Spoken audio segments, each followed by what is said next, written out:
We've had exclusive early access to the brand new Google AlphaEvolve paper, which just got released 1 minute ago. We did a technical interview with the authors before anyone else. The paper itself drops a bombshell, setting world records for many algorithmic and mathematical challenges. In the world of computer science, few problems are as fundamental as matrix multiplication. For over half a century, a specific efficiency benchmark in this domain, particularly for 4x4 matrices, seemed insurmountable. The search space for optimal algorithms is immense, making exhaustive exploration practically impossible, even for relatively small matrices. In 1969, Volker Strassen revolutionized the field by discovering an algorithm to multiply two 2x2 matrices using only 7 scalar multiplications, down from the standard 8. The established best practice for larger matrices, like 4x4s, was to apply Strassen's 2x2 method recursively. For 4x4 matrices, this meant 7 times 7, resulting in 49 scalar multiplications. Today, AlphaEvolve beat this record. Google DeepMind has a long history of building AI systems which actually invent new knowledge through experimentation and iteration, rather than just building a glorified database. We saw AlphaGo, which beat Lee Sedol, learning from human games and even surpassing champions through self-play. AlphaZero was purely self-play. And AlphaFold predicted millions of 3D protein structures that had never been measured experimentally. And AlphaDev discovered faster sorting algorithms. Google DeepMind recently has been focused on scientific discovery with AlphaTensor, which framed the problem of finding faster matrix multiplication algorithms as a game, achieving breakthroughs. And FunSearch took us even further, using large language models to find new mathematical solutions by evolving code. And now, AlphaEvolve represents the next stage in this lineage. For the usual case of matrices that have arbitrary numbers in them, still nothing better was known than doing Strassen twice using 49 multiplications. So we're really excited when we used AlphaEvolve in this setting. We actually didn't even hope that it would find something better than 49 because we were trying for so long with AlphaTensor. We just ran it for completeness because we wanted to have this, this table in the paper that we actually have that we tried on all the sizes up to 5 or 6, and remarkably, it found a faster algorithm which uses 48 instead of 49 multiplications. It's a bit like Cursor on steroids. It iteratively refines algorithms, drawing on the creative power of LLMs, using meta-learning, library learning, automated evaluation, and evolutionary search. The AlphaEvolve paper describes it as an evolutionary coding agent, which substantially enhances capabilities of pre-trained large language models on difficult tasks. Of course, their first paper was FunSearch, which was very, very similar. The main difference, I think, was that it was just searching for a single function rather than AlphaEvolve, which can essentially work over an entire code base. You just demarcate adaptable regions in a code base and it can search for those. And of course, it's even optimizing for interactions between those functions in different parts of your code base. One potential issue, as Keith Duggar pointed out, is the classic halting problem in computer science. But there's also a really subtle limitation here I wanted to explore with you guys a bit, which is running the programs themselves. We face issues, right? You face issues of the halting problem, for one thing. Like, you start running some code, like the code compiles fine or doesn't crash immediately, and it starts running, but maybe some time goes by, like an hour, and you're like, well, geez, is this thing ever going to terminate? In theory, you're of course right. You can never tell that if you run an algorithm for longer, what it would have done. But in practice, it actually hasn't been any sort of issue for us in the applications that we looked at. Alexander Novikov added that this challenge is very much like a fundamental aspect of human research too. How do you know that you should stop working on your problem as a human? Or maybe you spend a month more and then you solve it, right? It's hard. I mean, of course, there's still limitations. They didn't bite much on my my halting problem, limitation. So like in practice, it was okay for them, but they had these very well chosen problems, right? Where like, okay, matrix multiplication, if it's any slower than Strassen's algorithm, maybe you can turn it off. But the problem is that restricts your open-ended search capabilities, right? You Massively. Can't go down the path of a potentially slower algorithm for now that may get you to a stepping stone that hops you over to something more efficient, right? It is interesting, isn't it, that so many breakthroughs in science are unknown unknowns. We might have a nose for what is interesting, but we never really know where to find the answers. And so often it's the case that we find them through sheer luck.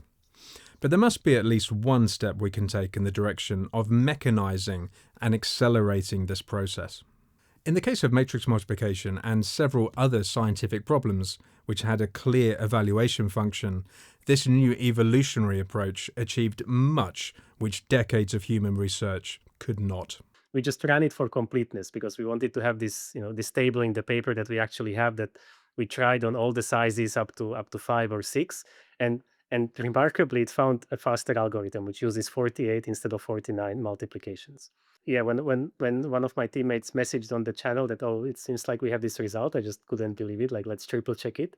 AI's growing ability to generate entirely new, provably correct algorithms can advance the frontier of science.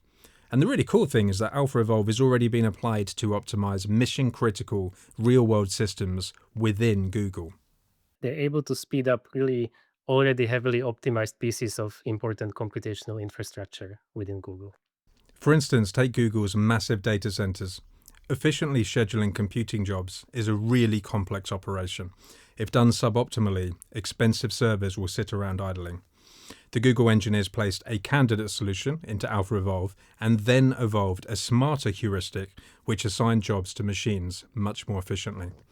They said, post-deployment measurements across Google's fleet confirmed the simulator's results, revealing that this remarkably simple yet effective function continuously recovers, on average, 0.7% of Google's fleet-wide compute resources, which would have otherwise been stranded. Now, that's a huge saving on Google's scale, right? And in another instance of self-improvement, it even found ways to accelerate the training of the very Gemini models which powers AlphaEvolve itself. We have found a way to speed up the training of the next version of Gemini by 1%, and we've been able to unstrand resources in the Borg data center. This instance was also interesting because it didn't generate the solutions, but also the programs which generated them. Whenever you look at the index in the for loop, you just look at the index modulo 4. And when you index into the array, you're indexing at position I and I plus 4 and I plus 8. Like, okay, what's going on? And just by inspecting the code, we actually were able to develop, you can think of it as like a mathematical insight or a mathematical hypothesis. And that hypothesis turned out to be really crucial for then improving the result. A key aspect of AlphaEvolve's sophistication lies in its flexible approach to representing the search problem. The LLMs will propose you like a broad range of things, and some of them will be stupid, some of them will be amazing, some of them will be like really weird. And then by having the evaluator, you can filter for those and identify the ones that are actually kind of important and improving things. So isn't it really cool that rather than trying to generate the solution itself, AlphaEvolve can, just like Inception, generate the thing which generates the solution? We should play some Inception music in the background. The thing we found really interesting about AlphaEvolve is that it's still very much a humans-in-the-loop thing. Humans identify what's interesting, they find problems that have clear evaluators, they place candidate solutions in the loop, and then AlphaEvolve will traverse this cone of possibilities and make jumps along the way, and then the cycle continues. So this is very much sketching a future of AI where there is a strong collaborative loop between humans and AIs. And we should just bring in how you modeled this representation. So you had these different approaches. You could directly model the solution. You could model a constructor function. So, you're actually learning a function which itself constructs the solution. You could be learning a search algorithm, which is what you did with the matrix multiplication. And you also spoke about co-evolution as a possibility. So many people are talking about this vision of AIs which can autonomously just drive cars or just do anything, generate content without any supervision from humans. And that hasn't really panned out, to be honest. And certainly a lot of the content on the internet is slop. Do you remember that dead internet theory by Illuminati Pirate, this guy on an internet forum a couple of years ago? He said that by now, most content on the internet will be generated by AI and it will have a kind of superficiality to it. And he was right. But it doesn't necessarily mean that AI is bad, right? What's missing is that we need to have this exchange. We need to use AIs as tools, and we need to guide them and refine the results and do the process iteratively. That's kind of what AlphaEvolve does. It mechanizes the correct way of using AI. The thing that makes AlphaEvolve so cool and powerful is kind of this back and forth between humans and machines, right? And like the humans ask questions, the system gives you some form of the answer, and then you like improve your intuition, you improve your question asking ability, right? And you ask more questions. I gave this talk a few times about like generation AI, and the big warning I gave is just the rise of mediocrity. We're just going to be inundated and flooded with mediocrity, and the best content will still be produced by the most skilled people. And all that's going to happen is, as this tide of mediocrity grows larger and larger, people will get hungrier and hungrier for the cream, for the things that are rising to the top, right? So I think all that's going to happen in the end is that skilled people, their productivity is going to just rise, and they'll continue to be differentiated from the mediocre sort of hordes whose productivity is also enabled. So the hordes become more productive, and experts become more productive, and just as a whole, we all become more productive. And while we're on the subject of amazing, innovative architectures for discrete program synthesis and reasoning and whatnot, why don't you consider applying to work at 2 for AI Labs? That's if you're an ML research scientist or ML engineer. Benjamin Cruzier is running the lab. It's in Zurich at the moment, and they're thinking about opening an office in San Francisco as well. They would love for you to get in contact with them and apply if you're interested in working for them. So give Benjamin a shout. Guys, welcome to MLST. It's an honor to have you both here. Thank you for having us. So we have had privileged access to read your AlphaEvolve paper. It's really, really exciting because this is very much up our street. We love program synthesis and we love evolutionary methods. I mean, we've had Kenneth Stanley on, and Jeff Clune. I was speaking to him at NeurIPS, and of course he wrote the Map Elites paper, which influenced some of the stuff that you guys have done. But just from 1,000 miles away, could you describe the work that you've done? Yeah. So we are presenting a coding agent, which we called AlphaEvolve. And what this agent is able to do, it's able to design quite advanced algorithms. And when I say advanced, I mean it's algorithms that are able to make new discoveries in the sciences. And we have quite a few examples in mathematics and computer science in this paper. Or on the practical side of things, they're able to speed up really already heavily optimized pieces of important computational infrastructure within Google. Yeah, I'm curious. I mean, what made you go down the path of including EA algorithms, evolutionary algorithms? What kind of said to you guys, this is a component that we need in a hybrid system, along with, verifiers and LLMs and whatnot to take us in a step forward? Yeah, I think if you consider the process of scientific discovery, then it's a very natural choice. And you mentioned you spoke to Kenneth, and like evolutionary algorithms on a high level, they give you this diversity of that in the exploration process, making sure that you don't early on in the process kind of just zoom in into a particular approach, which might be suboptimal in the end, but you keep exploring the vast array of possibilities that you have. And especially when you think about trying to solve like really difficult problems and making new scientific discoveries, then a priori there is no way of knowing what is going to be the right approach. So you do need to make sure that you keep exploring different possibilities. And evolutionary algorithms are just a good technical tool that fit the bill really well for this purpose. And also, I think they're like very fun to play with, right? Like if you want to set up an RL algorithm, it's going to take you like, I mean, depending on the algorithm, I guess, but it's going to take some time, right? And with EA algorithms, you can just do it, right? Like you have LLM APIs, you just call things, you try things. It's fun. Alex, can you just sketch out the architecture? Many folks at home will be familiar with FunSearch, for example, and I guess this is an evolution of that, puns intended. But can you just kind of sketch out how the whole thing works? Yeah, of course. I mean, should I assume that people are aware, or should I start from scratch with FunSearch stuff, FunSearch bits? Yeah, let's keep this bit really simple. We'll kind of the way we'll do the show is we'll have a progressive disclosure of complexity. So we'll have a hook, and it'll be super broad, and then we'll kind of progressively get more detail. But this bit, just do like super high level. How does the whole thing work? Yeah, makes sense. And we'll also show, diagrams from your paper and any others you give us, and, animations and some visual aids. Awesome. Yes, so the high-level architecture of AlphaEvolve is it's an evolutionary method where you basically pair the. So we only focus on problems where you have a way of evaluating the progress, right? Like for any given proposal, for any given like piece of code that the system gives you, you can automatically test if it's good or not and like how good it is.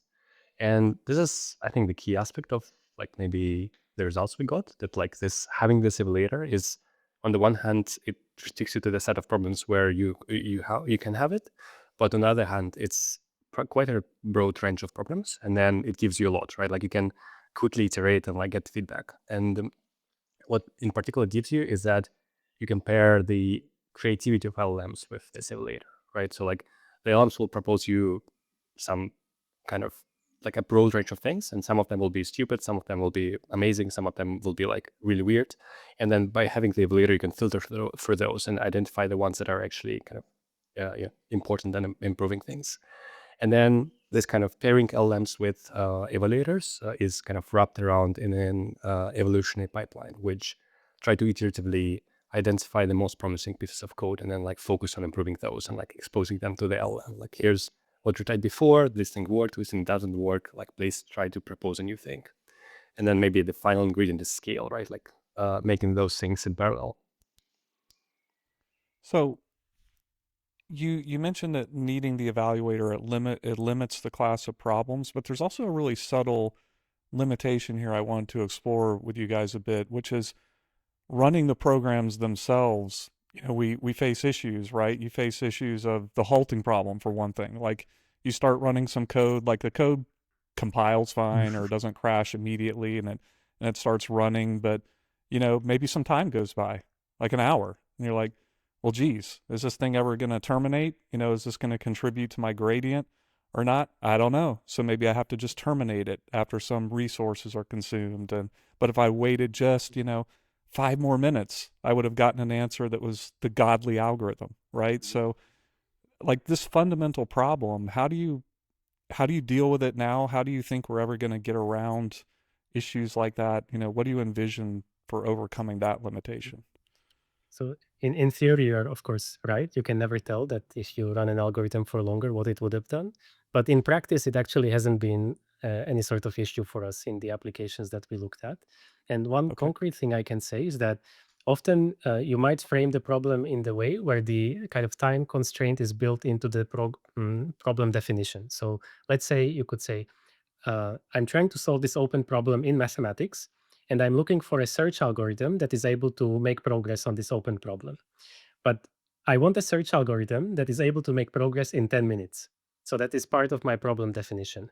And then when I'm evaluating the proposals that the language models make, I only run them for the 10 minutes. And so I only explore the space of algorithms that is able to make something happen within those 10 minutes. Sure, I might miss out on algorithms that would have done even better when run for longer. So that is indeed like a principal thing that you can never eliminate, but in practice, it actually hasn't been an issue for us. And I guess it's kind of, this question is also fundamental to in general research, right? Like, how do you know that you should stop working on your problem as a human? Or maybe you spend a month more and then you solve it, right? It's hard. I don't know. Yeah, it's like the secretary problem. One thing I'm fascinated in, interviewing so many people in the space is, we speak about diversity preservation, novelty, serendipity, open-endedness, creativity, and we really want to design algorithms that can break free, that can make creative jumps. I mean, Demis spoke about this ladder of creativity where you have inventive creativity. That's the thing that we really need.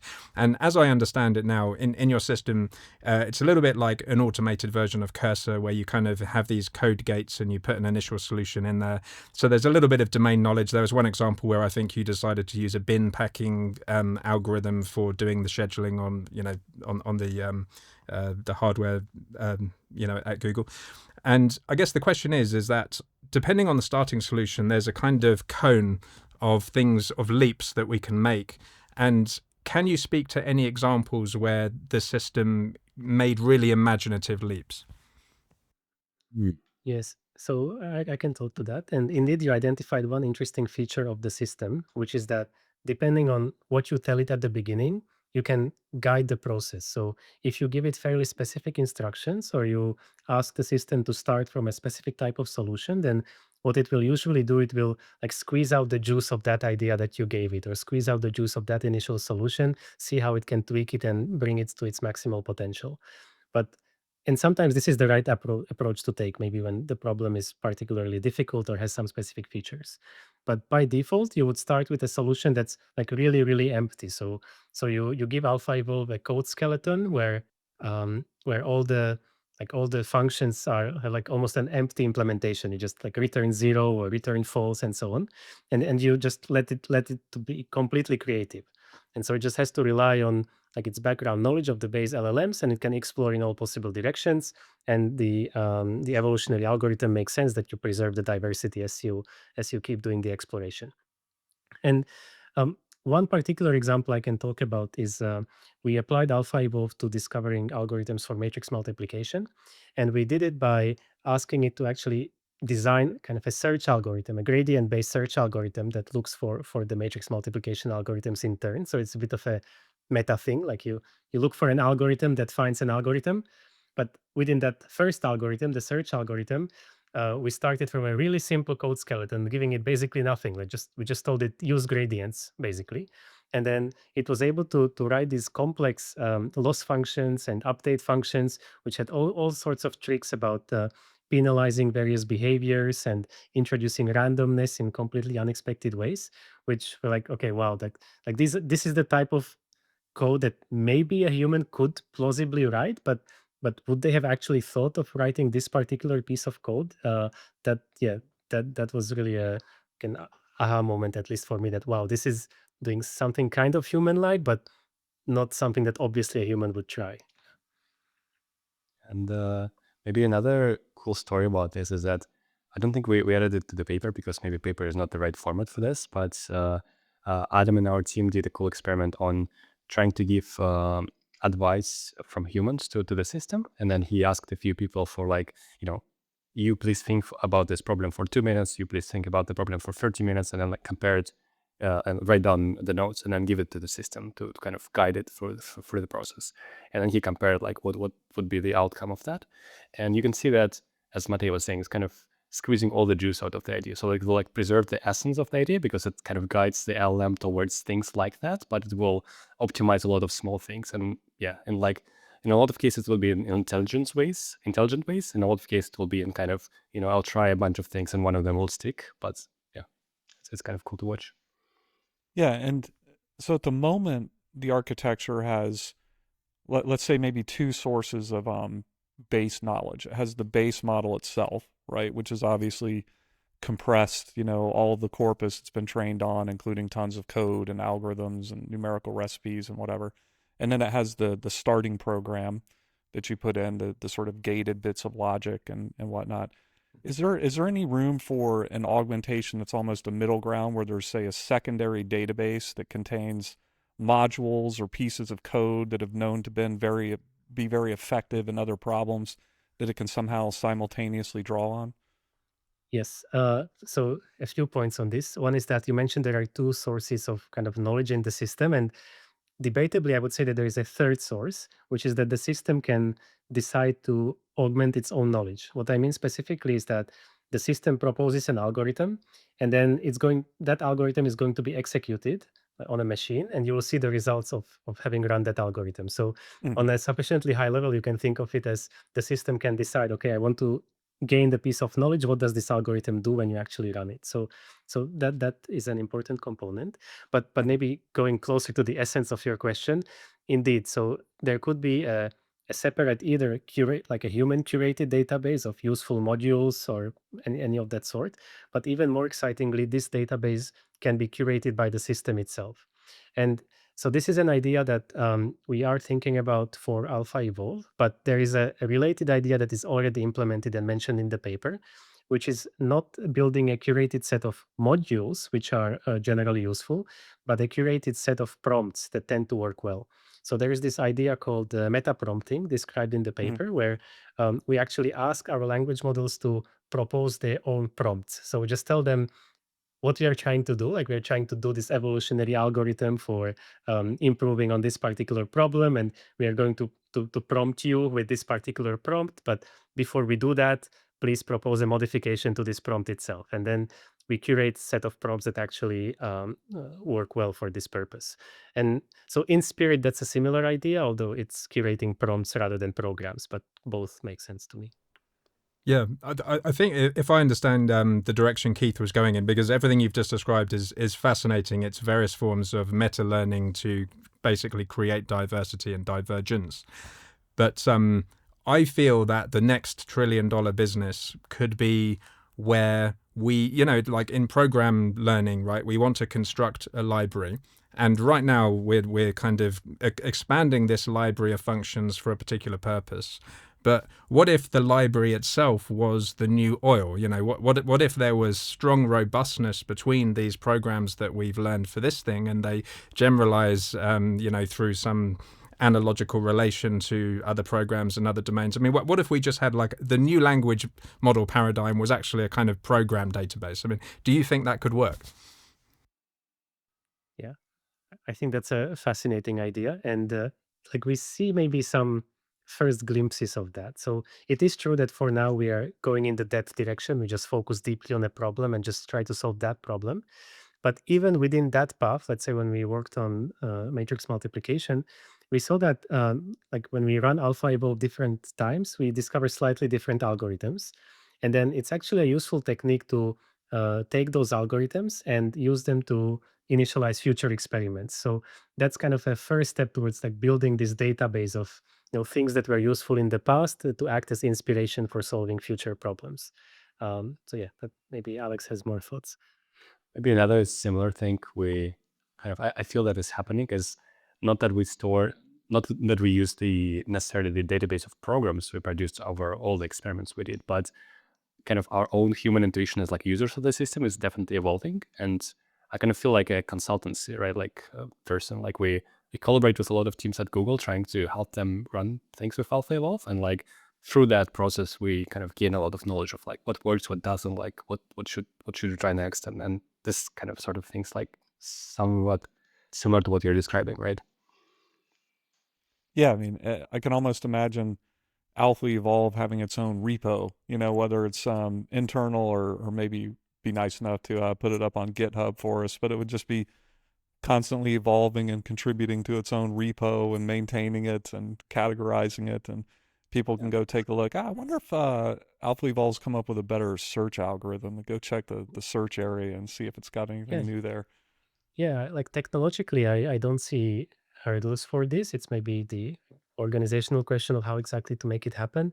And one particular technological piece that's already there is that we already now look for programs that work well across a range of tasks.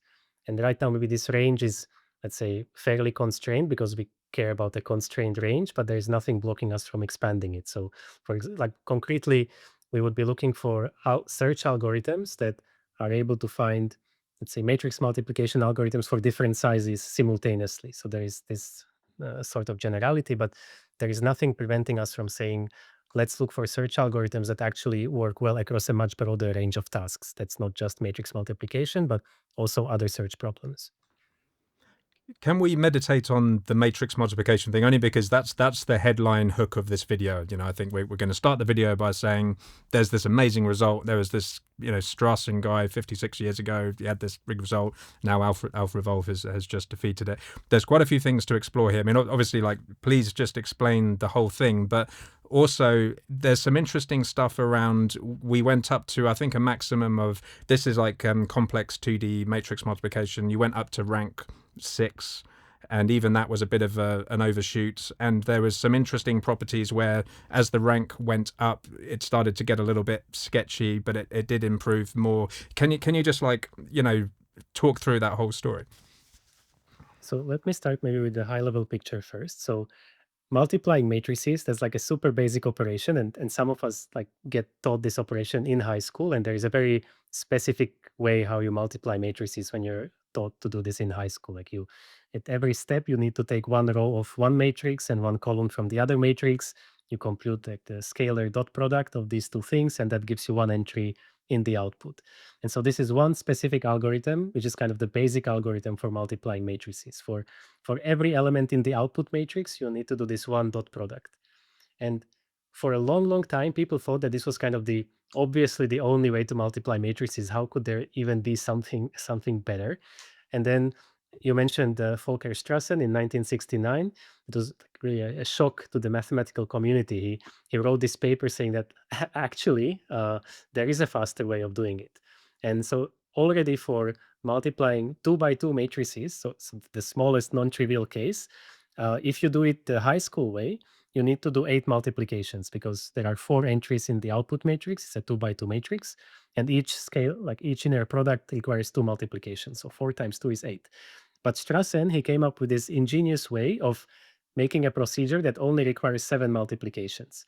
And it's kind of a magical procedure where you build some combinations of entries from the first matrix and the second matrix, and you multiply them. And then you are able to combine the 7 products in such a way that you get these magical cancellations, and the result is just correct. So this was a big surprise in 1969, and it opened this entire new area of research. Like, okay, so for 2 by 2, you can actually do 7 instead of 8. So then people quickly proved that 7 is actually optimal for that small case. But already for 3 by 3 matrices, which you can think, okay, I mean, that's like laughably small. Surely people must have figured out what is the best way to do that.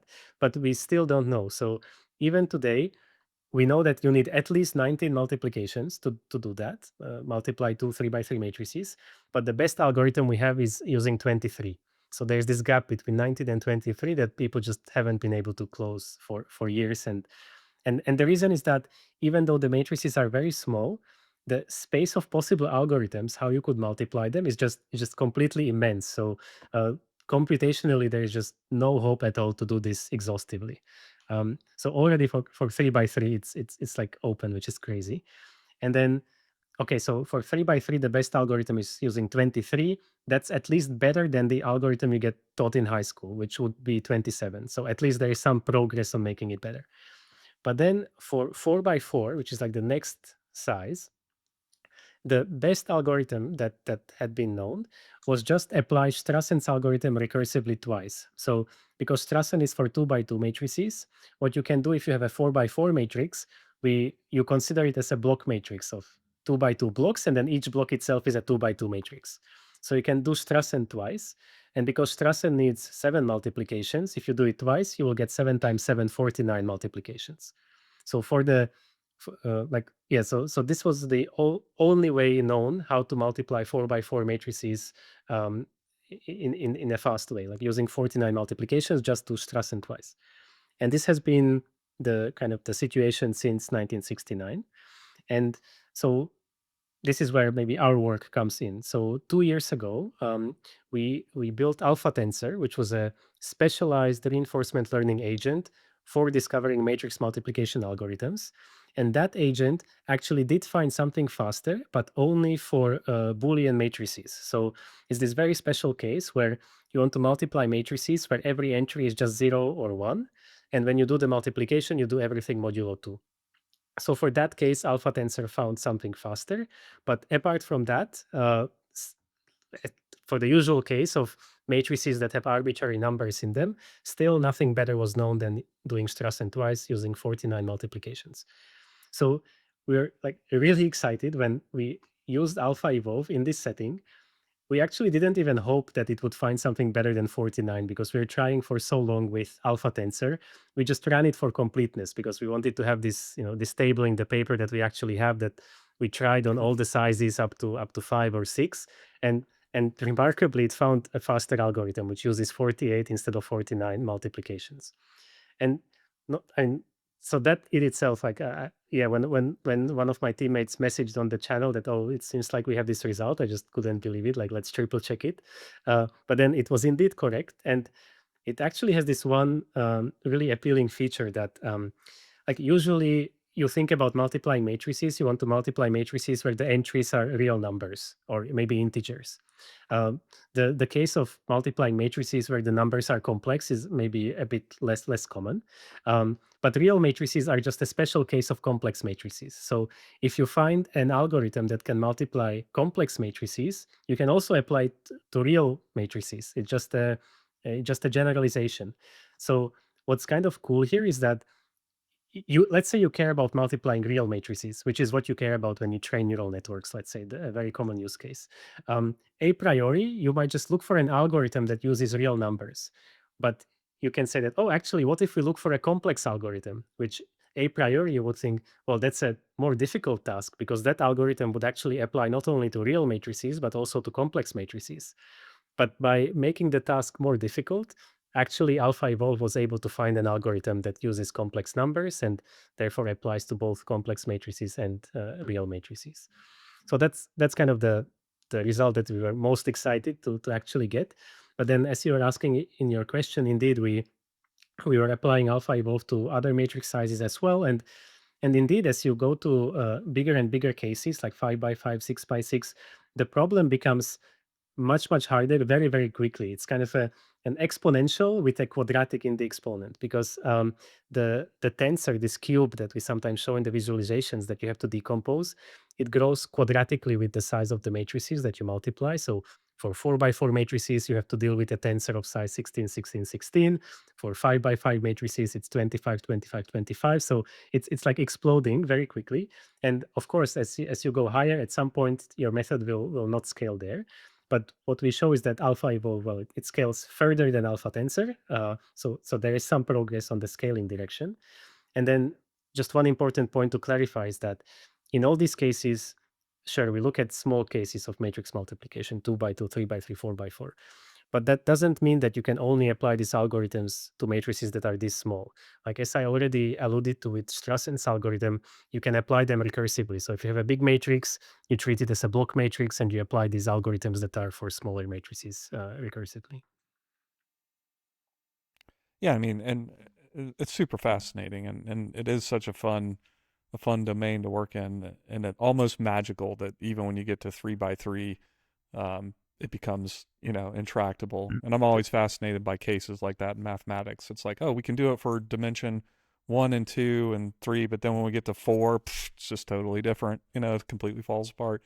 But as you went higher, you also had cases where AlphaEvolve it couldn't match the current performance and actually found worse. Like it sort of found worse algorithms. So, what do you attribute that to? Why was it?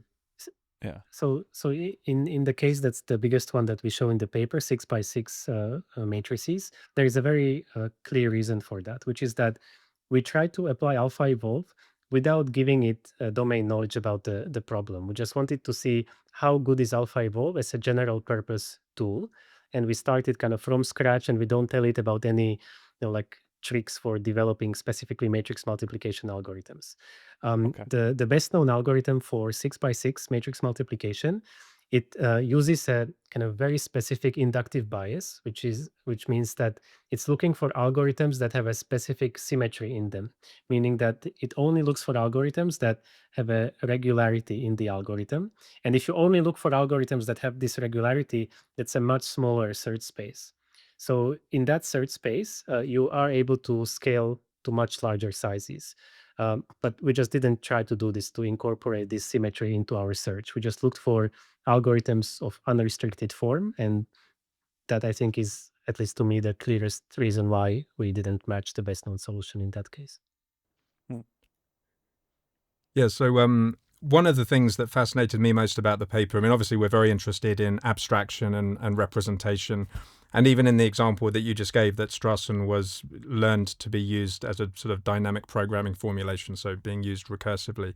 And I'm thinking to myself, is that a demonstration of deep abstraction, or is it a kind of superficial one-step abstraction where the knowledge of Strassen was in its kind of local neighborhood and it was composing that.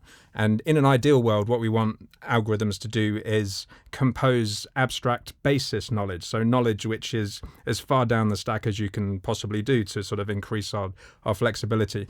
And we should just bring in how you modeled this representation. So you had these different approaches. You could directly model the solution. You could model a constructor function. So, you're actually learning a function which itself constructs the solution. You could be learning a search algorithm, which is what you did with the matrix multiplication. And you also spoke about co-evolution as a possibility.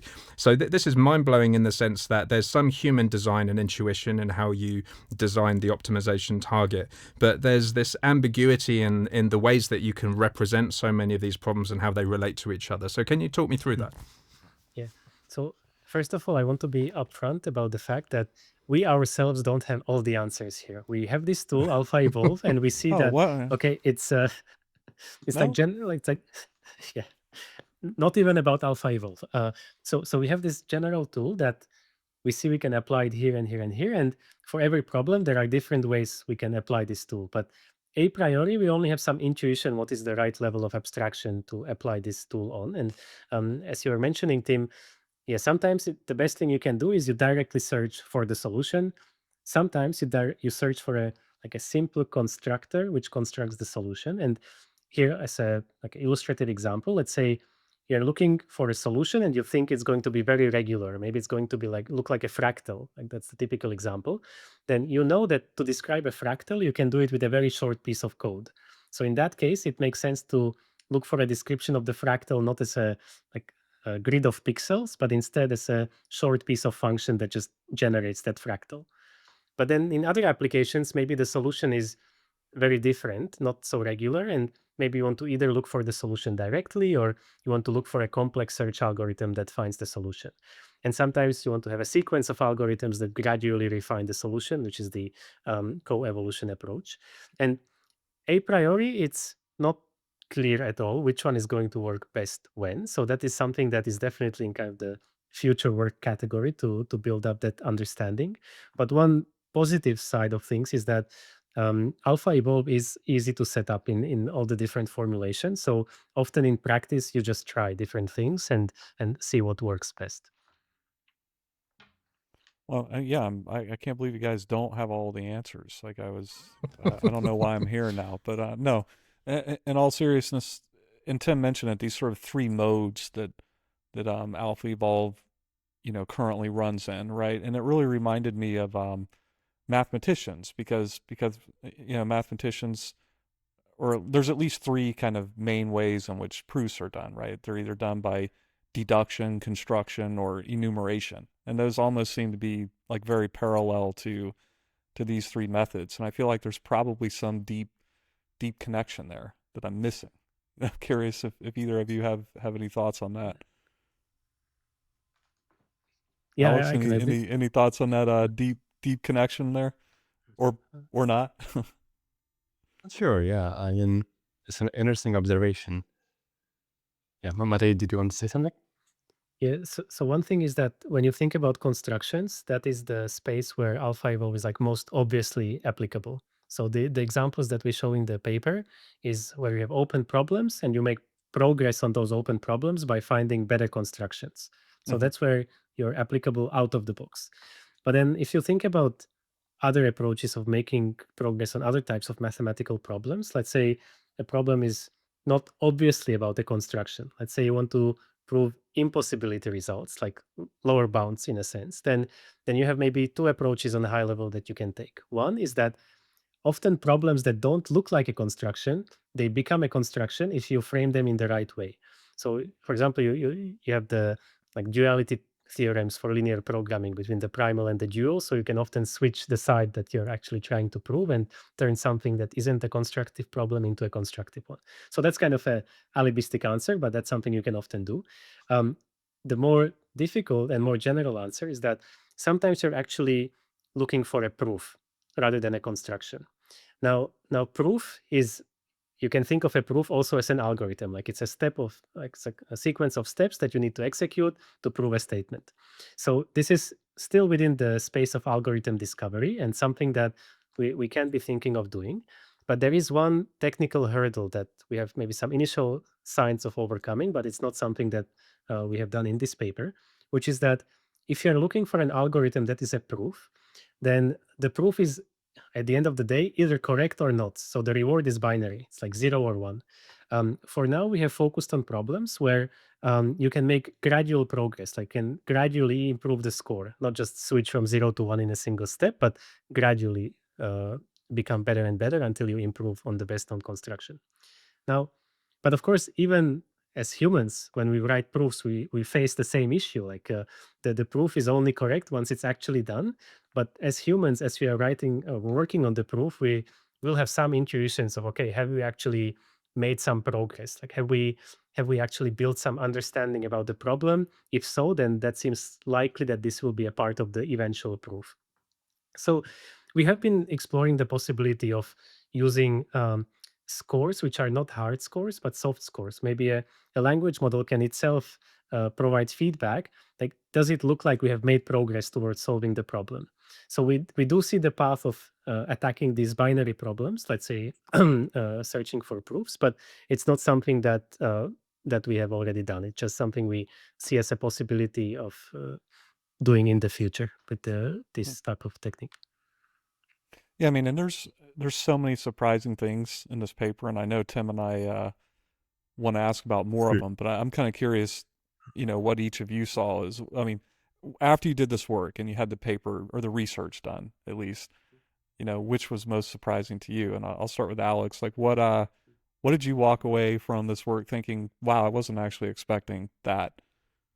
I think it keeps amazing me how much progress you can make with this sort of systems, right? Like when we started with FunSearch a few years ago, you would go to a chatbot interface somewhere, right? And like you would ask it to solve you an open problem and to like not give you anything basically, right?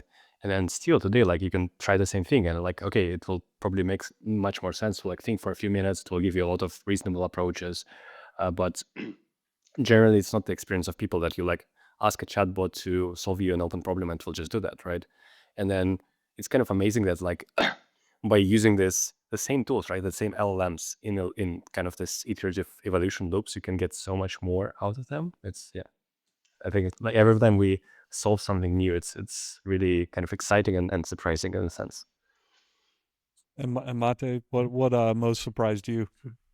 I think what is really new to me is that the generality of the approach, and I don't just mean a generality across scientific open problems, but it's not my experience from my like admittedly short research career that you build some tool for like scientific purposes and then out of the box you can do it apply it to real world challenges and have so much impact.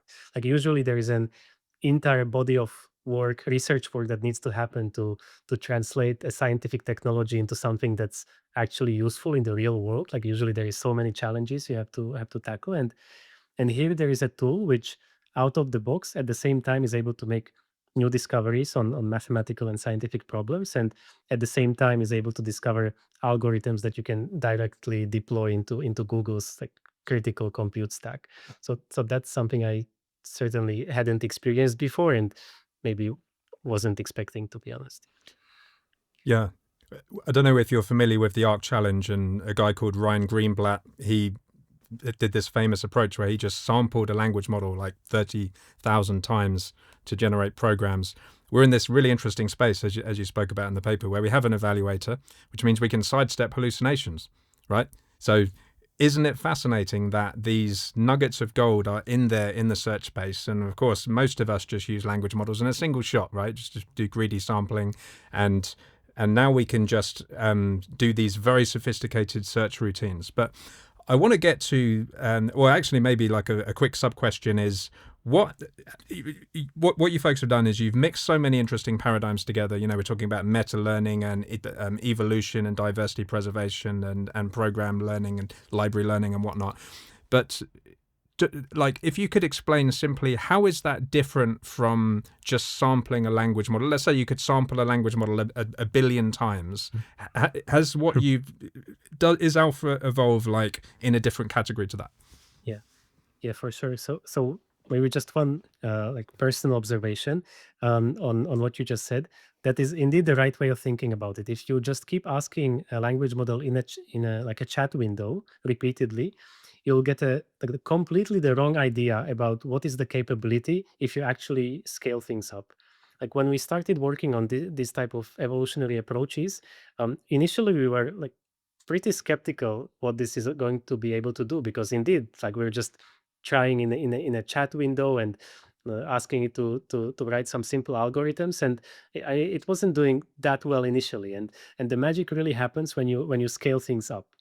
But there are different ways in which you can scale things up. One is that indeed you just keep asking repeatedly the same question, and okay, sure, like there will be some nuggets, but they'll be nuggets. They will not be the full solution. So it is really important that you just find those good nuggets, and then you iteratively build on top of them in subsequent iterations. And that's what you get through these evolutionary algorithms.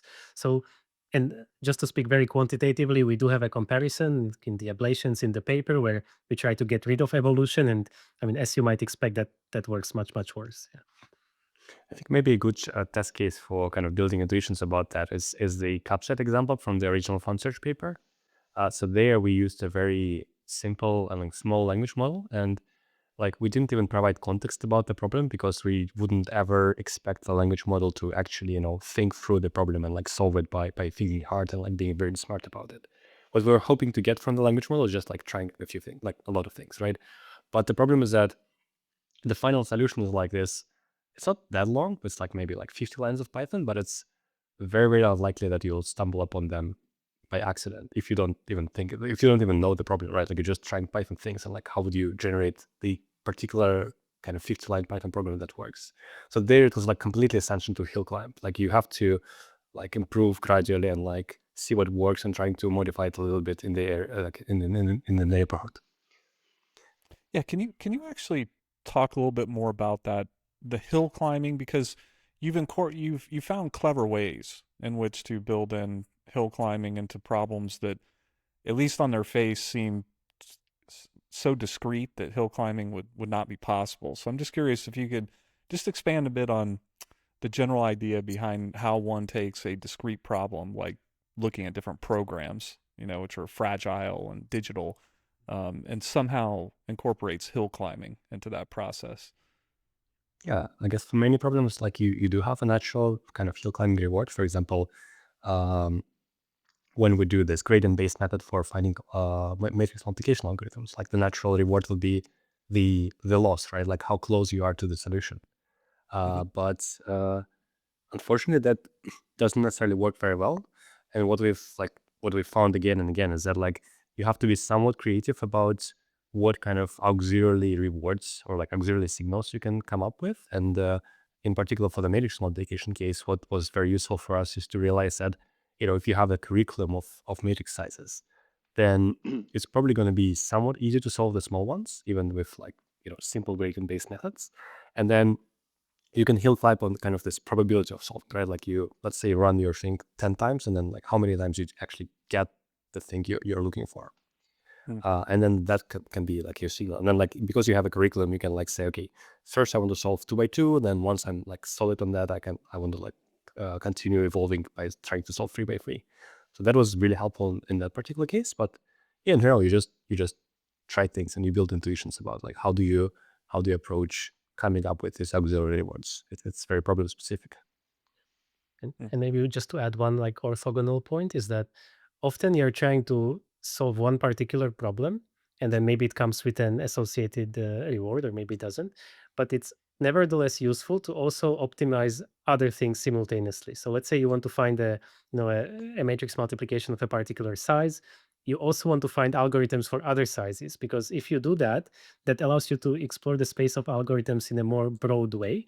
And often you can translate ideas that you develop for one matrix size later on to the matrix size that you actually care about. But if you only optimized for the size you care about from the start with, maybe that idea wouldn't have been useful initially. You first had to develop it and refine it a bit further for a related problem. So the overall point I'm trying to make is that it often makes sense to introduce kind of similar other tasks and try to improve on them, even if you don't intrinsically care about them. Could we touch on the benefits of program synthesis in general? So We interviewed Kevin Ellis recently. He's the guy who invented Dreamcoder. Fascinating guy. He used to work under Josh Tannenbaum.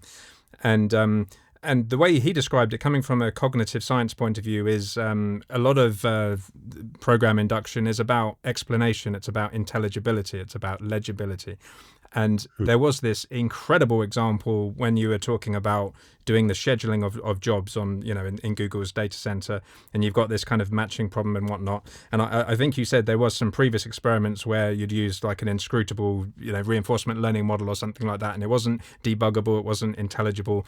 And now you've got this beautiful 3 lines. But even then, there's the question of, is it legible? Have you found things that are not legible? Remember, there was that move 37 in AlphaGo, and that was a famous example of a discovery which was a little bit weird, and perhaps we wouldn't have discovered it, but maybe we understood it, maybe we could build theory around it. But when you look at some of these discoveries as well, are you finding deep abstract principles that you can derive from those discoveries? I mean, talk me through all of that.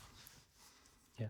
So you can span the broad spectrum, actually. So with AlphaEvolve, you sometimes discover algorithms that are really simple, and they're so simple that you can, like a human can verify that they're actually going to be correct on all inputs. And indeed, as you alluded to, they're so simple that you're just happy to submit them to production almost immediately, like no further checks needed.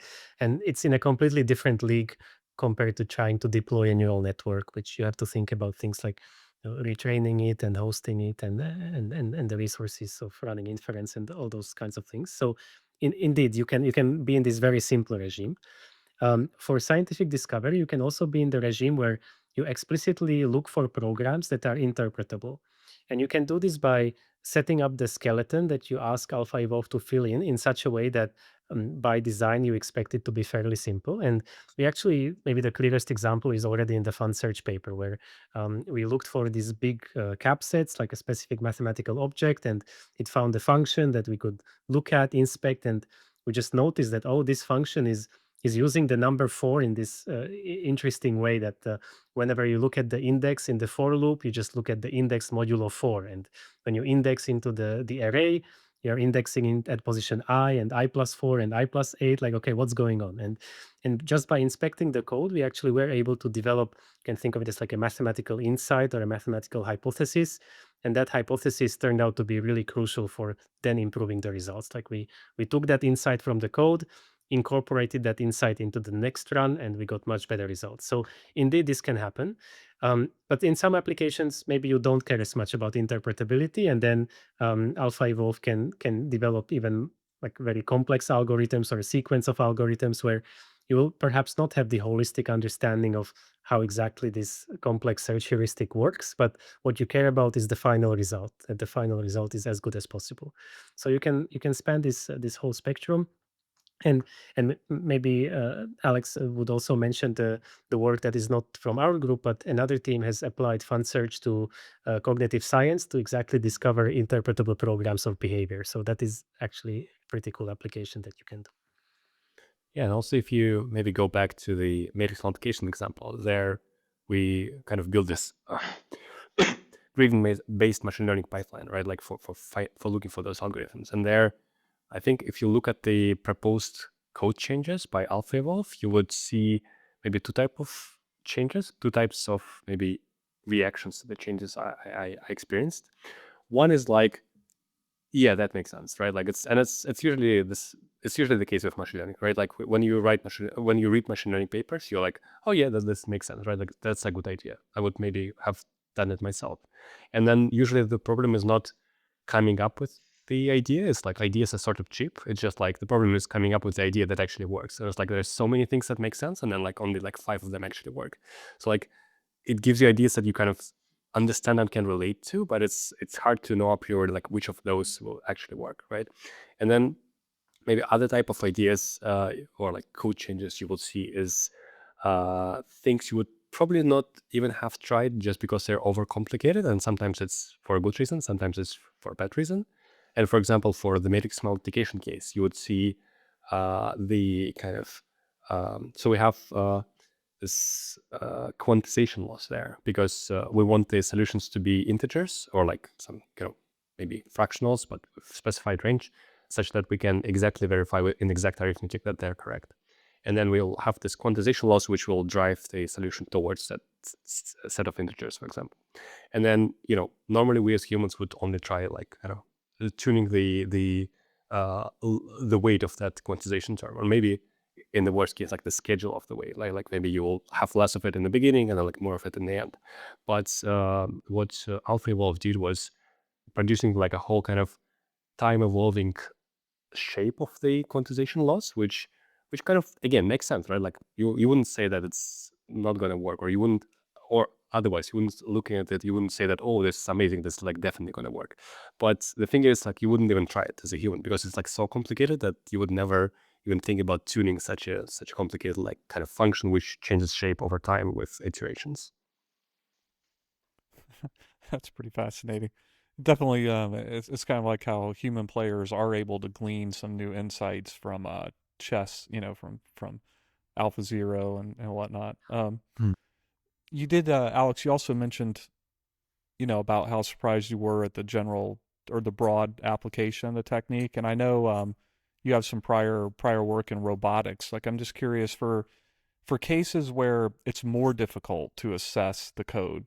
So for robots, you might be able to do some training kind of in a virtual reality or something, but then at some point you got to just, I don't know, throw it out in the woods and see if it's able to navigate to the other side or something like that. How do you see bridging the gap between easily automated validation versus more complex real world scenarios, yet still being able to apply AlphaEvolve? Yeah, I was thinking that maybe one direction that makes sense, and I saw people doing that, is looking into trying to convert kind of fuzzy reward functions into code. So, for example, maybe you have a reward function which is defined by the image of the final state you want to achieve, right? Or maybe you want to have a reward function which is defined by like a natural language description of what you want to do. And then your task is to convert that into a Python function which actually scores it. And maybe it's not that hard to have a binary reward here for the RL to actually train the robot, because you can ask the visual language model to verify it. But it's very hard to train against binary rewards. So like I saw people trying to use systems like AlphaEvolve to find a piece of Python code which would provide an auxiliary reward for kind of shaped reward, basically, right? Like to drive you towards that binary reward to make the learning actually faster. I think that makes a lot of sense as a direction. And yeah, I don't know if that answers your question. Yeah, I mean, it does, but I'm also thinking just in terms of the efficiency of the procedure. So for example, you mentioned in the paper that many of the programs it generates, they just fail immediately. They they crash. They're not valid programs. Those are kind of easy to filter out if you have an evaluator. And then at the opposite extreme, even once you've got those programs, say running the real world test case involves performing experiments in clinical trials, or a robot trying to navigate a complex field that may end up in getting damaged or something like that. So there's this huge gap between kind of automatic verification and expensive. And I'm just wondering, how can we bridge that in some sensible way for systems like AlphaEvolve? Just curious, like if you have any thoughts on that.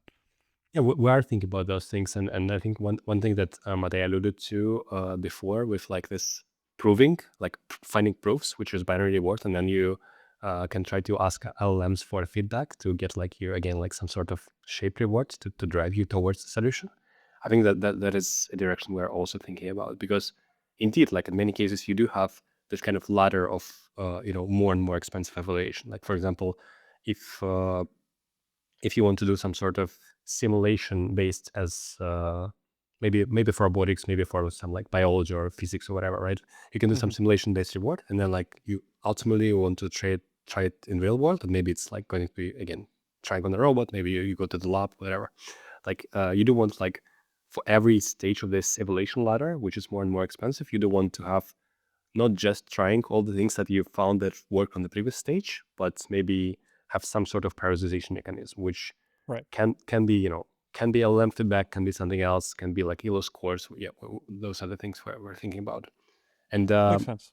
maybe one project which also recently came out of Google, which kind of is very good at this, is co-scientists, and they basically attack the same problem, right? Like how do you score ideas which are very hard to evaluate, maybe with hard feedback, and I think they're doing a really good job at that. Makes sense. And maybe just one thing to add is that technologically, I think AlphaEvolve is already well set up for this. We have this idea of evaluation cascades where you evaluate a large number of programs very quickly, and then a smaller number of programs you can spend longer to evaluate. So you can just expand this cascade all the way to the regime where maybe you can only afford to evaluate 10 things, and you actually have to go into the real world and run some real world experiments. But in principle, the mechanism is there. And I mean, this is what you have to do even if you try to solve the problems manually, or what Sure. actual researchers do. Like you have a finite budget. So first you try to filter the ideas using cheaper methods, and then you only have the budget to try the most promising ideas on the most expensive evaluation. And Yeah, just like I believe clinical we can mimic trials. that. Yeah. Yeah, exactly. Yeah, same way those are done. Yeah. So I'm curious about LLMs. I mean, first of all, let me give you my heartfelt congratulations on Gemini Pro. It is ridiculous. It's so good. Honestly, it's just I have no words to describe how good it is. But we're in an interesting time, right? Because in AlphaEvolve, you had an ensemble of Flash 2.0, I think, and Pro 2. And it just raises so many questions to me. What would happen if you did it with 2.5? Presumably internally you have even better models that we don't know about yet.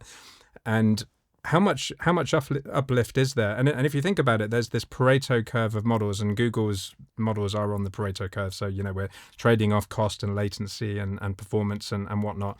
And if you were just using one model, there might be some optimal place on that Pareto curve in AlphaEvolve. I mean, maybe we should have a small model, but we should, sample it loads of times, or maybe we should have a big fat model, but not sample it as many times, or with an ensemble, maybe there's some perfect distribution of those models.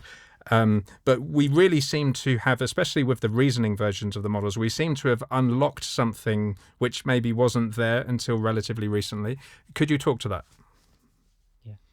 So one thing I can say specifically that is particularly exciting to me about AlphaEvolve is that it does get this uplift from improving the base language model. So this was not necessarily the case in FunSearch, but in AlphaEvolve we do see this, and we actually have a quantitative confirmation again in the ablations that if you also include the 2.0 Pro in the ensemble, then you get better results compared to just using the Flash model. So it's very clear that we are like leveraging the kind of the frontier capabilities of these models, and of course we cannot guarantee into the future what will happen, but at least for now we are definitely like riding the wave. So indeed we're very keen in seeing how the base models improve and what kind of uplift the method is going to get with this together. The other kind of related point I would just quickly mention is that AlphaEvolve also offers this opportunity, which we haven't taken yet, but just forward looking, that it's a system that is able to enhance the capability of the base model. Like the capability of the base model is somewhere, but then this system makes it even better through orchestrating this like test time compute pipeline, and actually so much better that you can make like a new scientific discovery. So it raises the natural question, like, can we somehow distill this improved capability back into the base model? So that's something that you would get if you were to close the reinforcement learning loop. It's not something we have done with AlphaEvolve, but that possibility is clearly on the table. So maybe you just mentioned improving the base model, and you also mentioned in the paper, using AlphaEvolve to improve the infrastructure of AlphaEvolve and the base models itself. So you finally now managed to close the recursive self-improvement, loop. I don't know. That's going to trigger some folks. Any thoughts on that? What would Schmidhuber say? And at this point, we want to be like very specific about what we have done. Like we have found a way to speed up the training of the next version of Gemini by 1%, and we've been able to unstrand resources in the Borg data center. So currently, if you think about the feedback loop, it's maybe on the order of months, right? Like when you speed up the training of the next version of Gemini, then that will take some time to actually arrive. But indeed, like we do see the steps in the direction that you described. Alex, any thoughts on the recursive self-improvement of AlphaEvolve? Yeah, I mean, I don't think I have anything to add. Like as Matej said, it's it's interesting to see how it pans out, and we are seeing some signs of helping the Gemini training run. So yeah, that's exciting. In that thread though, we want to have more autonomy. So right now, this is very much a kind of didactic exchange between the human supervisor. We select the problems, we design the evaluation functions, we seed the solutions, and so on. And I just wonder, what would the next step of autonomy look like? In terms of maybe we could actually have the thing imagine what its own evaluation function is, and maybe it could kind of go several steps further. What would that look like?